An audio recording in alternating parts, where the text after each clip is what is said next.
Malam itu aku hanya ingin membuktikan satu hal, bahwa cerita tentang hutan angker di ujung desa hanyalah mitos untuk menakut-nakuti anak muda.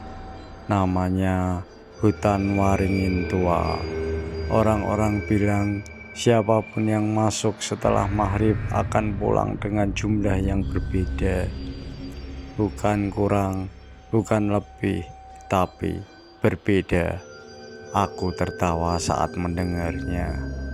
Jam menunjukkan pukul 6.30 sore. Ketika aku melangkah masuk, langit jingga perlahan berubah ungu kehitaman. Udara di dalam hutan terasa lebih dingin dibandingkan di luar. Sunyi, bahkan suara serangga pun seperti enggan berbunyi. Awalnya biasa saja. Aku menyalakan senter dari ponsel dan berjalan menyusuri jalur setapak.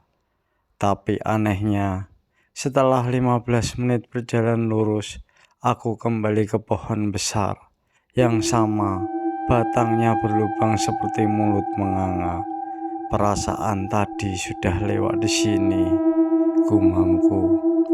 Aku mencoba jalur lain. 10 menit berjalan, pohon yang sama lagi. Dadaku mulai sesak. Tiba-tiba dari kejauhan terdengar langkah kaki menginjak dedaunan kering. Kerasak, kerasak, kerasak. Aku berhenti. Suara itu ikut berhenti. Aku berjalan lagi. Suara itu mengikuti.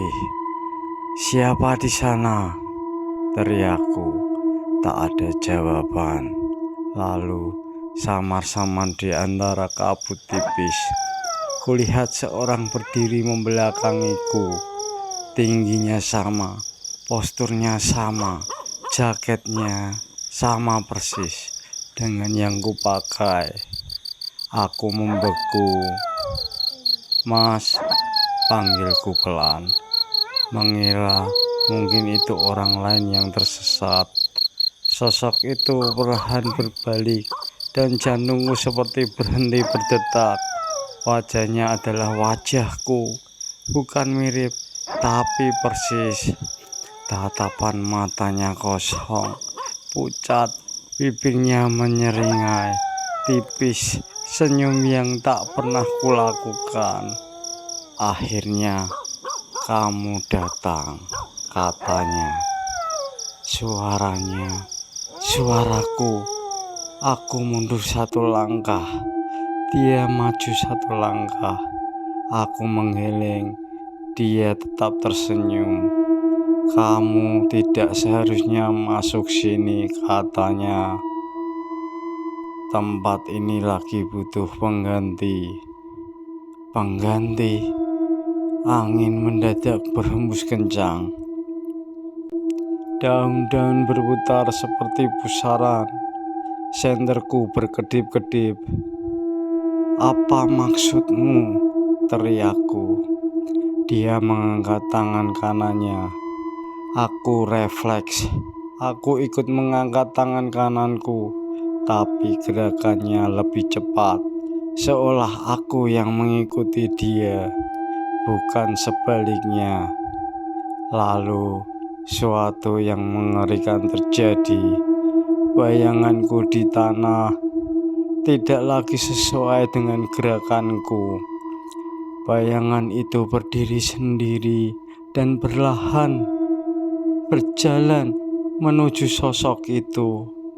Aku menoleh ke bawah, dan saat ku angkat kepala kembali, dia sudah tepat di depanku. Begitu dekat hingga aku bisa melihat matanya yang hitam, pekat, tanpa bola mata. "Sekarang kamu yang tinggal." Tiba-tiba kepalaku terasa berat. Suara-suara berbisik memenuhi telinga. "Tinggal, tinggal, tinggal." Pandangan gelap. Aku membuka mata. Aku berdiri di tepi hutan. matahari sudah terbit.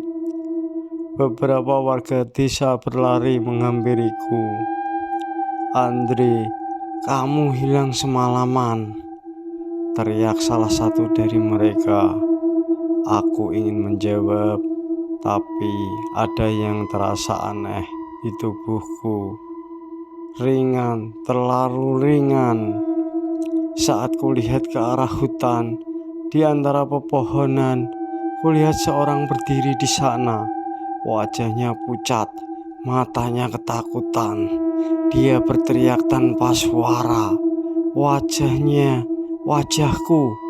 Tiba-tiba aku sadar, yang keluar dari hutan bukan aku, dan yang masih terjebak di dalam sana adalah diriku yang sebenarnya.